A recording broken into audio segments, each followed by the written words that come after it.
நான் இன்னைக்கு செய்ய போகிறது கோதுமை அல்வா. ஃபஸ்ட்டு வந்து ஒரு பேனில் நம்ம வந்து கீ விட்டு நல்லா வந்து முந்திரி போட்டு தாளித்து தனியாக வச்சுட்டு, அதுக்கப்புறம் கோதுமை மாவை வந்து நல்லா ட்ரை ரோஸ்ட் பண்ணணும், நல்லா வாசம் வர வரைக்கும். அதுக்கப்புறம் தண்ணியும் நம்ம சுகரும் ஆட் பண்ணி செய்ய போகிறோம். இப்போ எப்படி செய்கிறதுன்னு இந்த வீடியோவில் சொல்கிறேன், வாங்க பார்க்கலாம்.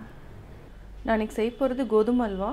கோதுமை அல்வா செய்கிறதுக்கு தேவையான பொருட்கள்: கோதுமை மாவு 1 கப் எடுத்திருக்கேன். 1 கப்புக்கு வந்து 1.25 கப் வந்து சுகர் எடுத்துக்கலாம். 4 ஏலக்காய், ஒரு 10-15 முந்திரி எடுத்திருக்கேன். எந்த கப்பில் வந்து நம்ம கோதுமை வந்து எடுக்கிறோமோ அதே கப்பில் 1 கப் வந்து கீ எடுத்துக்கலாம். கொஞ்சம் கம்மியாகவும் நம்ம எடுத்துக்கலாம். அதே மாதிரி இதுக்கு தண்ணி அளவு என்னென்னா, 1 கப்புக்கு 2.5 கப் வந்து தண்ணி நம்ம விடணும். அதே மாதிரி கொதிக்கிற தண்ணி தான் ஊற்றி செய்ய போகிறோம். இப்போ எப்படி செய்கிறதுன்னு பார்க்கலாம். பேன் வச்சாச்சு. அதே மாதிரி 1 கப்புக்கு வந்து நான் வந்து ஒரு 2.5 கப் வந்து தண்ணி வந்து இந்த பக்கம் சைடில் வந்து கொதிக்க வச்சுக்கிறேன்.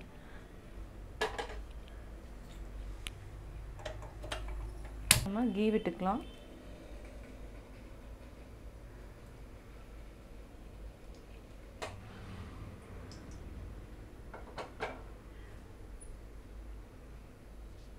இப்போ நம்ம சிம்மில் வச்சுட்டு கோதுமையும் போட்டுக்கலாம். இதை வந்து நம்ம நல்லா வறுக்கணும்.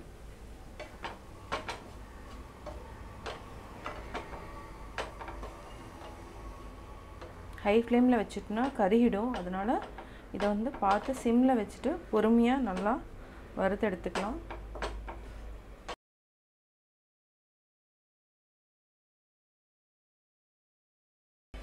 இப்போ ஆல்மோஸ்ட் வந்து நம்ம கீ வந்து ஒரு 1/4 கப்புக்கு மேலே நம்ம ஆட் பண்ணிட்டோம். இது அப்படியே என்னென்னா அடியில் வந்து ஒட்டாமல் வரும். அதே மாதிரி கீ ஊற்றினா அல்வாவும் ரொம்ப டேஸ்ட்டாக இருக்கும்.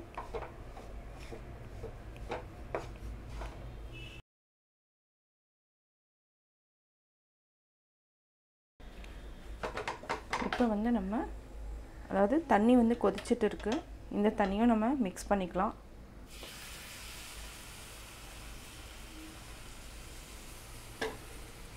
இதை வந்து நல்லா கலரி விடுங்க.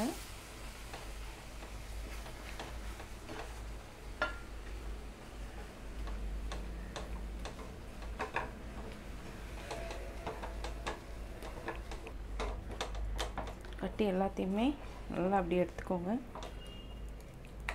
நல்லா சுருண்டு வரும். இந்த டைமில் நம்ம வந்து கொஞ்சமாக கீ விட்டுக்கலாம்.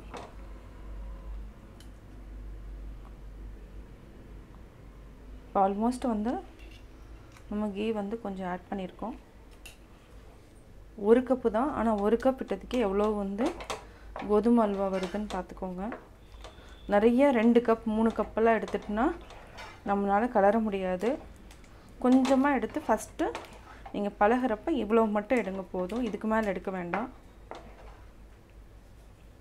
சுகர் வந்து ஆட் பண்ணிக்கலாம்.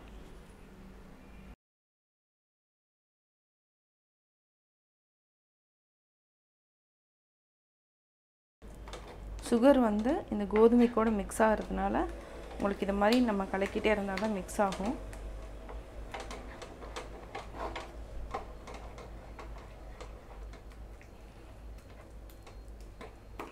ஏலக்காயும் போட்டுக்கலாம்.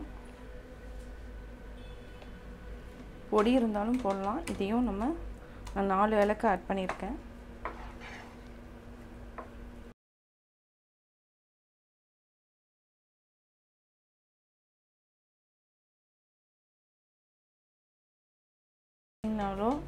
கீ வந்து இழுத்துக்கிட்டே இருக்கும் இந்த கோதுமை அல்வாக்கு. அதனால் நம்ம வந்து எவ்வளோ தேவையோ பார்த்துட்டு நம்ம வந்து கீ வந்து ஓரளவு குறைச்சிக்கலாம். இப்போ வந்து நல்லா சுருண்டு வந்துருச்சு, உங்களுக்கு பார்த்தாவே தெரியும். இந்த ஸ்டேஜில் ஆஃப் பண்ணிவிட்டு நம்ம முந்திரி வந்து உடச்சி தாளித்து கொட்டிக்கலாம். இப்போ நம்ம முந்திரி தாளிச்சிக்கலாம். நல்லா இருக்குங்கிறதுனால நான் வந்து லாஸ்ட்டில் வந்து போட்டிருக்கேன். இப்போ நம்ம வேறு கண்டெய்னரில் மாற்றிக்கலாம். நான் கோதுமை அல்வா எப்படி செஞ்சேங்கிறத பார்த்தீங்க. கட்டாயம் உங்களுக்கு பிடிச்சிருக்கும். இது வந்து சின்ன சின்ன ஃபங்க்ஷனுக்கு நம்ம பண்ணிக்கலாம். ஏன்னா ரொம்ப ஈஸியாக பண்ணலாம் இது. நீங்களும் வீட்டில் ட்ரை பண்ணி பார்த்துட்டு உங்களுடைய கமெண்ட்ஸ் எனக்கு சொல்லுங்கள். பிடிச்சிருந்தா லைக் பண்ணுங்கள். மறக்காமல் எங்கள் சேனலை சப்ஸ்கிரைப் பண்ணுங்கள்.